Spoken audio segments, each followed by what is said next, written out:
Well, hello everyone. This is James Dobson, the host of James Dobson Family Institute, and you're listening to our program today. We call that division of James Dobson Family Institute Family Talk. And today and tomorrow on our program, you're going to hear a very touching memorial tribute given by my great friend, Dr. Tony Evans. As many of you know, on December 30th, his wife Lois went home to be with Jesus. She was an incredible, God-fearing woman, and Shirley and I were deeply, deeply grieved by her passing. We have known the Evans family for many, many years. In fact, I met Tony Evans in the late 1980s when he first began the Urban Alternative, and I had the pleasure of helping to launch that ministry. Since then, he has been greatly used by God through his flourishing church and growing influential ministry as well. Through all of God's blessings and the toughest times of life, Lois was Tony's closest friend and confidant. I'm telling you, she was a beautiful and gracious woman, and her passing is such a loss to us all. Dr. Evans speaks so lovingly of his wife of 49 years and the wonderful moments that they've had with their 4 children. Dr. Evans uses the Apostle Paul's goodbye to Timothy as a framework for how we should view our limited time on earth. It's a very touching presentation, and I know that it will speak to your heart. Here now is Dr. Tony Evans' first Sunday morning message from his church following his wife's death. In baseball, the most fulfilling and successful thing that a batter can do is reach home plate. The whole goal is to be able to circle and get home and see the umpire go safe. To be able to get safely home is the goal of every baseball player who comes to the plate. He most certainly doesn't want to strike out, but even if he reaches first or second or third, his goal has not been met until he gets home. A few days ago, Sister Evans went home. She went home. And as I reflected on her homegoing and this passage, the principle that dawned on me was the best way to have a life worth lived is to have a death worth dying. The best way to have a life worth living is to have a death worth dying. Paul is saying goodbye to Timothy, his son in the faith. And in his goodbyes to him, he has some very valuable lessons. Some of them, most of them, I saw them lived out in the goodbyes that I just experienced. He begins in verse 6 by saying, "The time of my departure is at hand." He knew his life was coming to an end.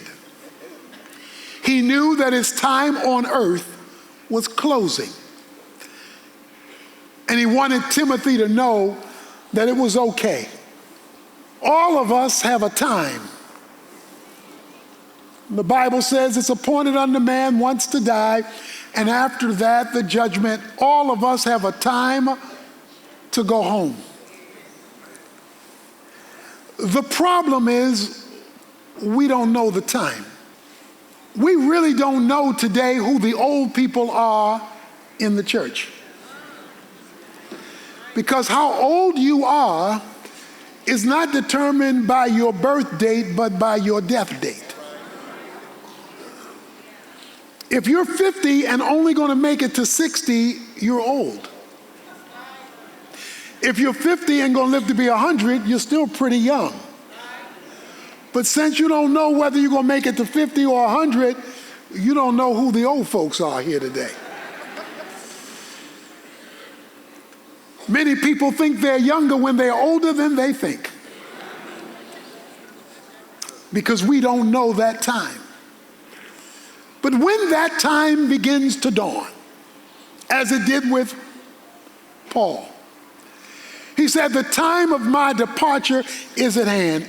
It became clear, even though he made it out of a number of other scenarios that threatened his life, he wasn't going to make it out of this one. One of the things I observed in life and in Scripture is that when people walk with God and he doesn't take them suddenly, he will give them a glimpse of heaven while they're still transitioning from earth. He will let them know not only that it's time, but it's okay. 2 years ago, when we found out that this rare cancer had come upon Sister Evans, we hoped, we had all these plans prior to that of when we turned 70, which we did this year, that things would change, things would be adjusted, more time to do this and that. And then we got the sudden shock of this rare disease. The disease that the doctor says has no cure. And we did all that we knew to do to see MD Anderson, Baylor, went online, what was out of the country, all of the options we looked at, hoping that this could be arrested. We would get good news from the doctors. It seemed that things were not progressing as they predicted, and life was not ending as quickly as they said it would. You were praying for us, and we felt the prayers extending time, and maybe, just maybe, God would cancel it altogether. But as time went on, particularly over the last month and a half or so, it became increasingly clear, slowly but surely, the time of her departure was nearing. But simultaneous to the time of her departure were things taking place that were letting us know she was dealing with something outside of the earth's realm. For example, she said to some who were gathered in the room, "Do you see my mother? You see her? She's right over there by the fireplace. Do you see her? Why can't you see her?" On another occasion, she said, "My father. There's my father." And there was no one in the room physically. She was seeing something as the time of her departure got closer. A few days ago, she said, 2 days. 2 days, take me up. 2 days. 2 days, take me up. 2.5 days she was gone. She heard something. She saw something as the time of her departure got nearer, like Stephen in Acts chapter 7. But when he was being stoned to death, he says he saw heaven open and Jesus standing on the right hand of the Father, giving him a standing ovation. When the time of your departure comes, you want to be close enough to God that you can hear things that other folk can't hear and see things that other folk can't see. When pro football players enter the league, they enter the league planning for a long career. No draftee plans to only make it a year or two in the league. They want to play 10, 15 years. They want to make all the money they can make, be as successful as they can be, make it to the Hall of Fame if possible. They have long-term vision and long-term goals. But those of you who watch sports long enough know that some of those goals are out of their hands. The coach may cut them, they may get injured, they may not reach the goals that they have, because no matter how hard you plan, some things are out of your hand. You don't know whether you're going to get sick. You don't know whether life is going to change, whether you'll be laid off. You don't know all that's down the line. Therefore, it is absolutely critical, since you and I don't know. Death has a way of surprising you.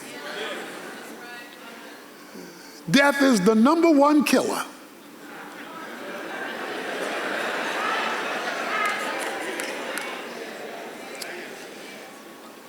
It's the intruder that disrupts our well-being and gives us grief. Who would have thought that from a human standpoint, my greatest achievement, the commentary, would coincide with my greatest loss? Who would have predicted that? And yet, the time of her departure got closer and closer, and she began seeing more and more. As the pain got greater and greater, there was greater spiritual clarity as she was moving from an earthly reality to a heavenly perspective. Paul said, the time of my departure is at hand.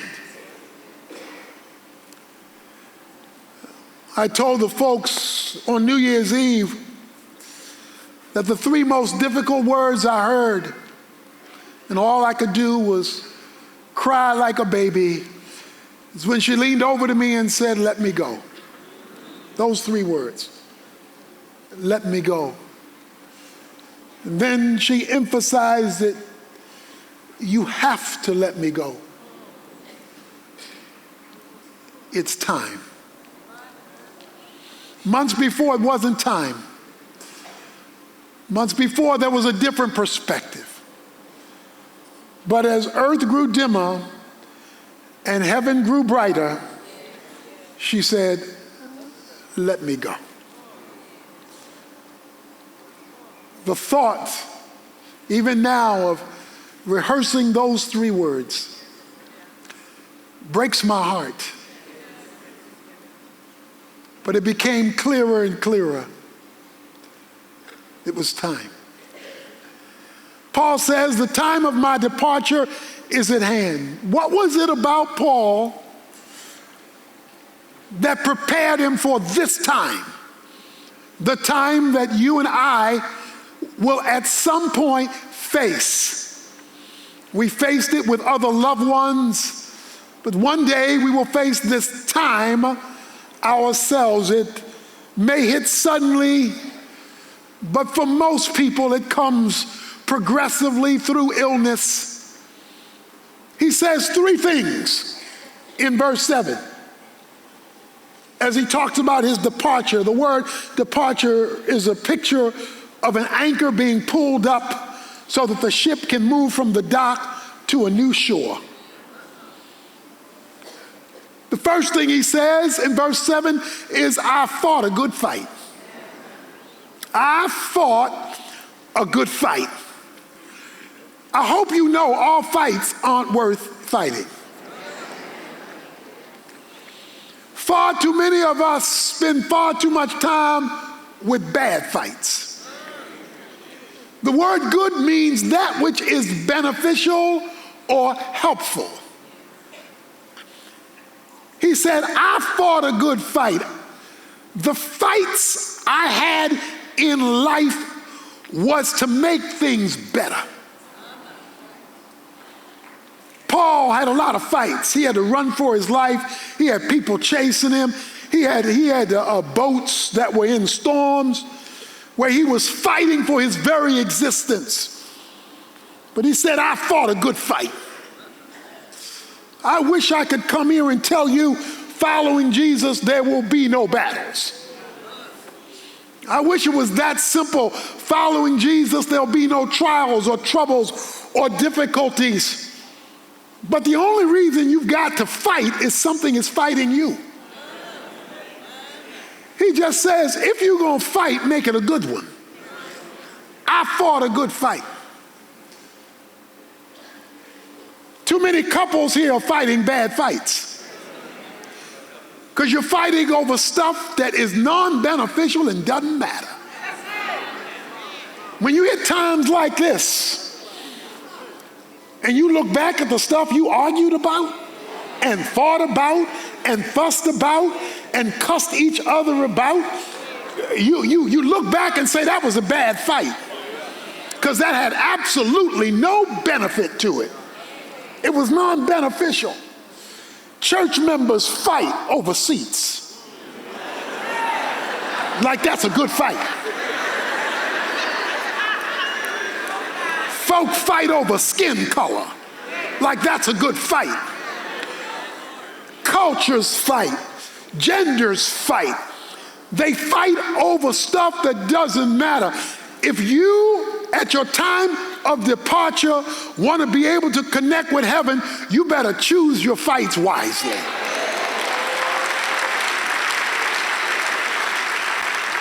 I look at some of the stuff Sister Evans and I disagreed over. Most of the time it wasn't huge stuff, but when I look back, even the non-huge stuff wasn't worth the disagreement or not talking for a day or whatever the result was. Why? Because it wasn't beneficial. So when you look at your battles in life, you must ask the question, not am I fighting, but is it worth the battle? He says, I fought a good fight. I fought in the realm of that which was beneficial. He says in 1 Corinthians 9, and I didn't box the air. I didn't shadow box. If it was a good fight, I went for the knockout punch.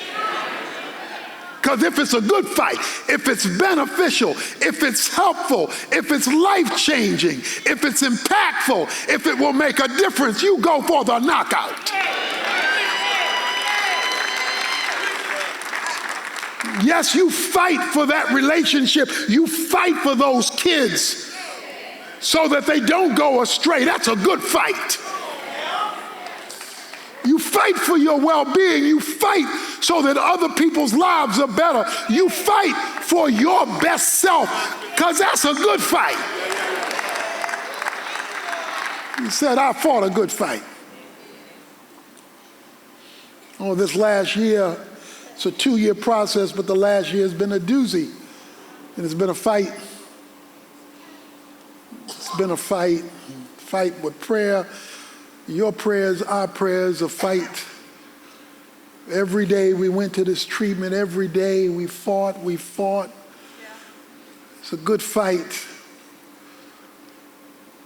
Make sure what you're getting divorced over is not something stupid. Not a bad fight. Or that broken relationship between mother and child, or aunt and uncle, or co-worker and you, is it a good fight? The second thing he says is, I finished my course. I finished my course.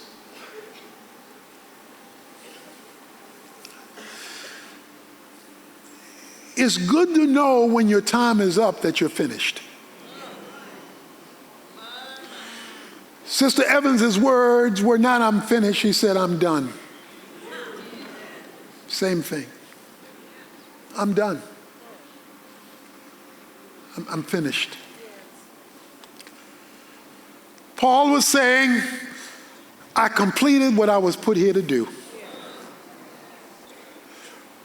Don't waste your life so that when you are finished, you weren't finished. That you never got around to what God created and redeemed you to do. That there was nothing eternal about your life, where the course that God had for you, and He has a course for every believer to serve His kingdom, to serve their Lord. Don't end your life wondering why you lived.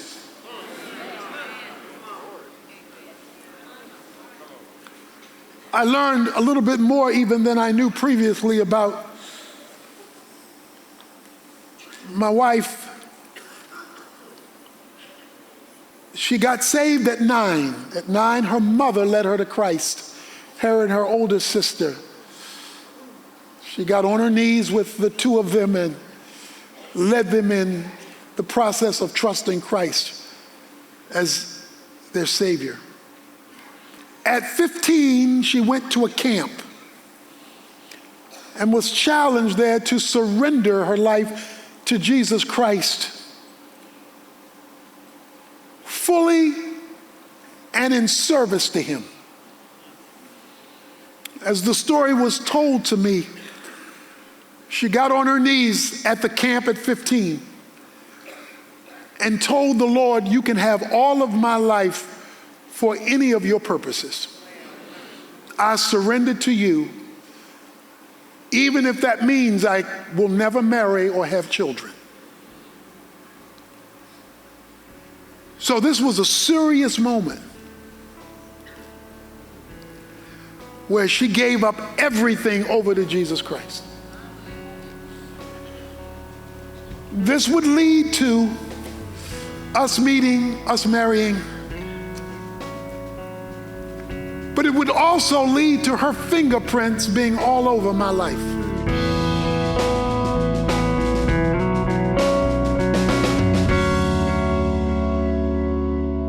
You've been listening to Dr. Tony Evans giving a touching tribute to his wife Lois, who went to be with the Lord on December 30th. She was wonderfully involved in every aspect of Tony's life.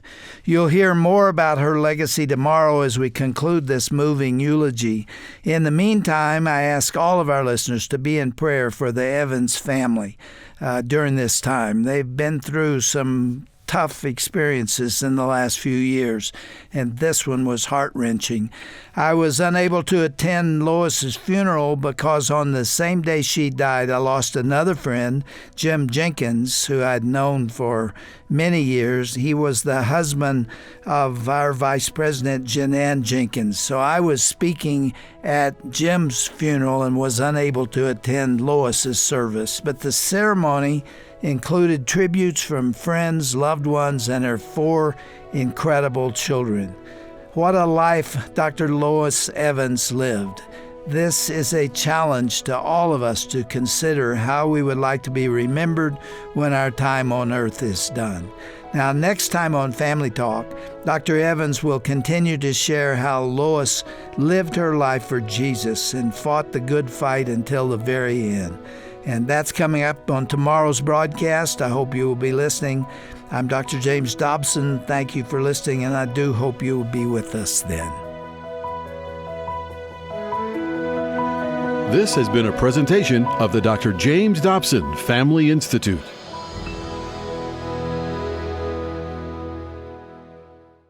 Hey everyone, Roger Marsh here. When you think about your family and where they will be when you're no longer living, are you worried? Are you confident? Are you hopeful? What kind of legacy are you leaving for your children and their children? Here at Family Talk, we're committed to helping you understand the legacy that you're leaving for your family. Join us today at drjamesdobson.org for helpful insights, tips, and advice from Dr. James Dobson himself. And remember, your legacy matters. This is Dr. Tim Clinton, Executive Director of the James Dobson Family Institute. Thanks for listening today. We hope you found this program helpful and encouraging. Please remember that our ministry is here to serve you and your family. For more information about our programs and resources, or to learn how you can support us, go to drjamesdobson.org. That's drjamesdobson.org, or call us toll-free, 877-732-6825. I pray that God will bless you in 2020. We're so grateful for your partnership. We ask you to stand with us and to continue to defend the Christian values in an ever-changing culture. Thanks again for joining us. We hope you'll join us again on the next edition of Dr. James Dobson's Family Talk.